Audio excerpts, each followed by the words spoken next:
UFC Fight Night is tomorrow. It is UFC Paris, and the card is absolutely stacked from top to bottom, from the main card all the way to the opening prelim. I've got my notes here, everything written down. Let's get straight into it. You'll see the main card here.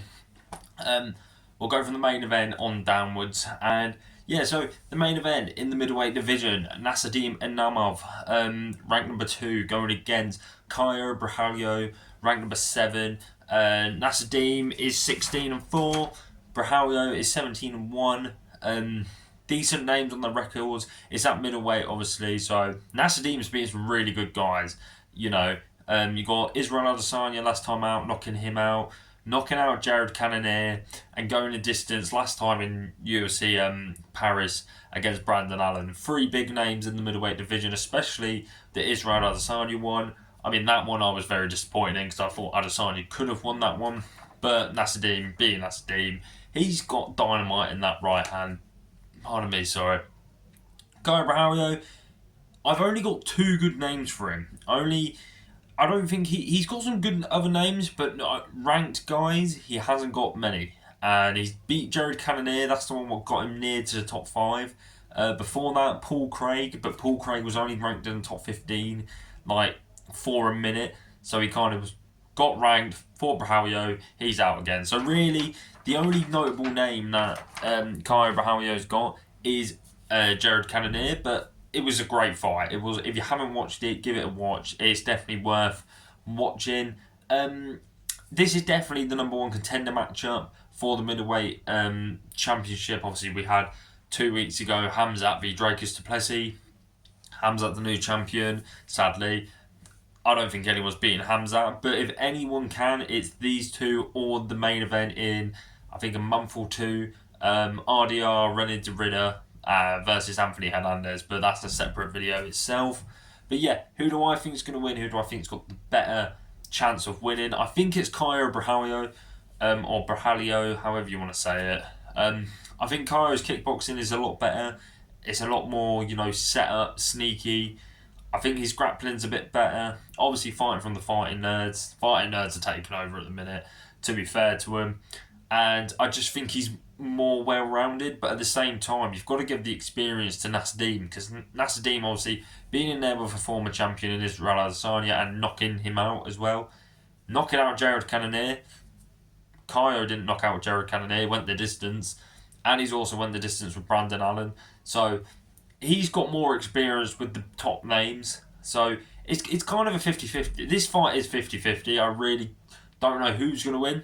I don't know how they're going to win. But I'm going with Caio Borralho. But I wouldn't bet your money on one guy. I definitely... Unless, for me, I think Caio's going to win, so I would bet my money on him. But I wouldn't be surprised as well if Nassourdine win. It's definitely a 50-50. And the winner of this is getting number 1 contender fight. Unless it's a really boring fight. Well, I think it's not. I think this fight's guaranteed to be fireworks. But yeah, I'm going with Caio Borralho. But the co-main event... Benoit Saint Denis, this is at lightweight. Benoit Saint Denis 14-3 going against Maurizio Ruffi 12-1, and another banger, an absolute banger. This card is just banger after banger after banger. Ruffi being 12-1, he's got a good name on his record in Bobby Green or King Green. I don't know how he's not ranked yet, is ridiculous, but he's got his opportunity now. Benoit Saint Denis, I think he's ranked number 14, 13. I didn't actually check.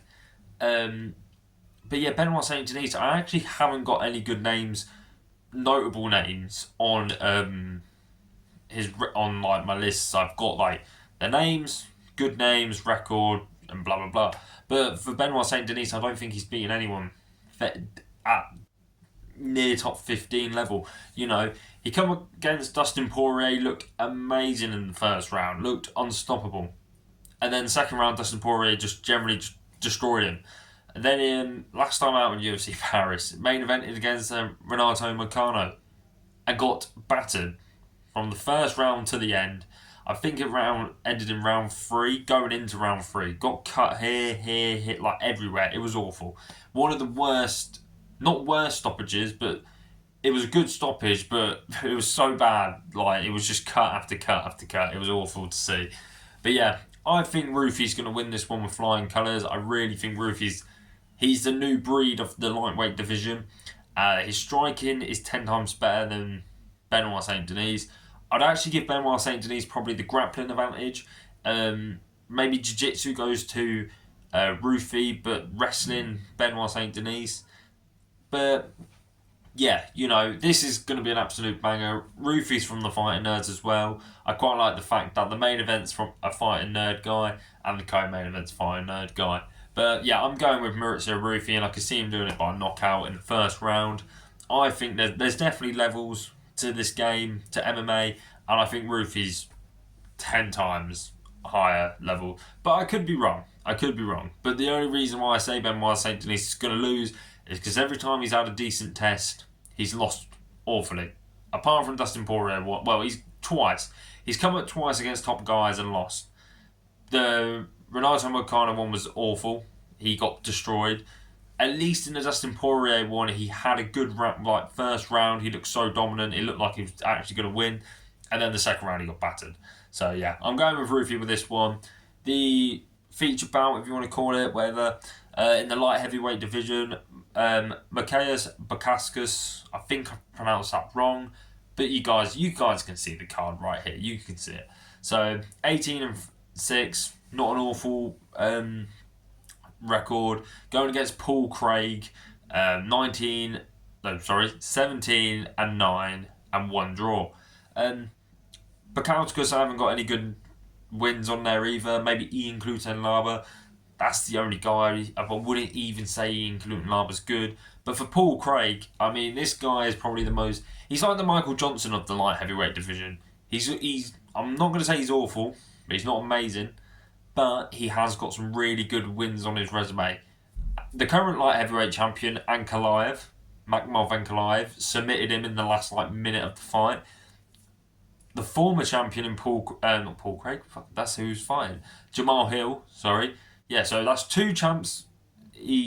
Current champ, former champ, he submitted. He beat Shogun Rua, former legend. That was a legend one. Nikita Krylov, that's another really good one, submission win as well. So Paul Craig can get it done. It's just against who he can get it done. To be fair, actually, going back to the main event, Caio Borralho did beat Paul Craig. I already said that, don't worry. I thought I didn't. It's alright. But yeah, who do I think is going to win this one? I think Bakaskas is going to win. I think Bakaskas ever getting cut from he joined the UFC, did it okay, then got cut, did great on the independent scene, then come back, and he's only been good ever since. So I think Bakaskas' time is here. I think he's going to get the win by KO in the second round. I'm just going with a random one there. But then the last main card fight I'm going to talk about is... Now, I'm definitely going to get this name wrong. Bolja Oki. I think that's how you pronounce it. Probably wrong though. You see here. This guy that I definitely know though. Mason Jones, absolute... This guy is one to watch. Really, really, you want to watch this fight. He's a slugger. He loves to have a tear up.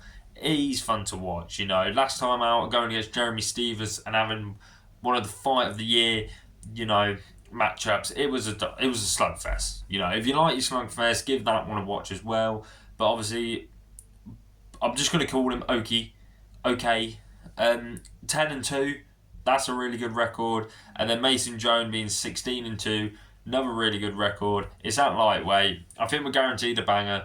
Hopefully Mason Jones get the win, and I think he will get the win. And I'll probably be fine the night, unless the main event.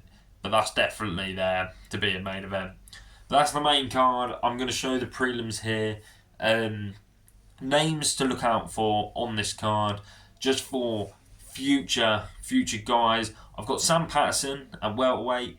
He's really good. He got... First fight he lost, and ever since he's come back, he just keeps winning and winning and winning. He's a fun fighter to watch. I've got Andres Gufferson.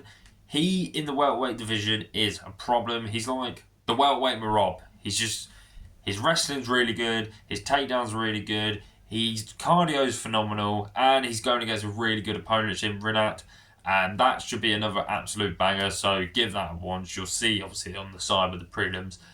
It's a great matchup. And Shana Bano, I can't pronounce names great. I'm not great at spelling or reading. But she's really good. 7-1 or 7-0. In the women's division, she's fun. She's good. Karate style or judo. I don't know. It's one of them. Her style's alright, but she's a prospect to watch out for. Well, names to look out for. They're the names I've gone for to look out for. And then we've got quite a few debuts on this card. So we've got Alex Sola, 10-0. That's a good guy too. I know this guy was a champion outside the UFC and now coming in. Robert Rubak, 11-1, another champion coming now into the UFC, making his debut. Anti Danger, he's got a tough challenge, but he think he was the one heavyweight champion or the PFL. But he's 25-6. That's for a heavyweight, all right. But he's going against Marcin Topura, and I think that's an awful matchup because I think Marcin Topura is really good and underrated. He's definitely not a top 5 guy, Marcin Topura. Topura is not a top 5 guy, but he's definitely in the top 10. But Anthony Danger, he's got a tough challenge. If he can win, brilliant, because then we've got some new blood in the heavyweight division. The only problem is he is the training partner of Tom Aspinall. So even if he won, I don't think we'll see him fighting Tom anytime soon. But the guy I'm most excited for on this card is Harry Hardwick. 13-3, coming from Cage Warriors, getting the short notice. And this guy is just autism. That is the best way to describe it. He admits it himself. He is class. His personality is brilliant. He's funny. He's fun to watch. His jiu-jitsu's off the charts. Everything like that. But yeah, they're all the prospects, debuts on the card to look out for. But in all, UFC Paris is absolutely stacked from top to bottom. It's probably the best fight night we've had in a few years. It's definitely the best fight night of this year. It's going to be very hard to top this one. We were supposed to have Pitbull v another debuting guy. I forgot his name. I'm going to do a video on him because there was a lot of controversy of why it weren't happening now. Reece McKee's also on the main card, but I'm not mega excited about Reece McKee. He's good, but he's one of those for me. But yeah, the main event's a banger. The co-mains are a banger. The prelims are one to watch. Watch the prelims because they are absolutely... They're stacked. They're stacked from top to bottom. Brilliant. But yeah, let me know what you guys think in the comments below. Let me know about what you think about the main card, the prelims, the debuts on here, and obviously my names to look out for. Sam Patterson being number 1, and Shannon Banana. Banana? Banana. Banona. I don't know how to pronounce the name. I'm dyslexic. I can't read. But yeah, let me know what you guys think in the comments below, and enjoy the show tomorrow night in a bit.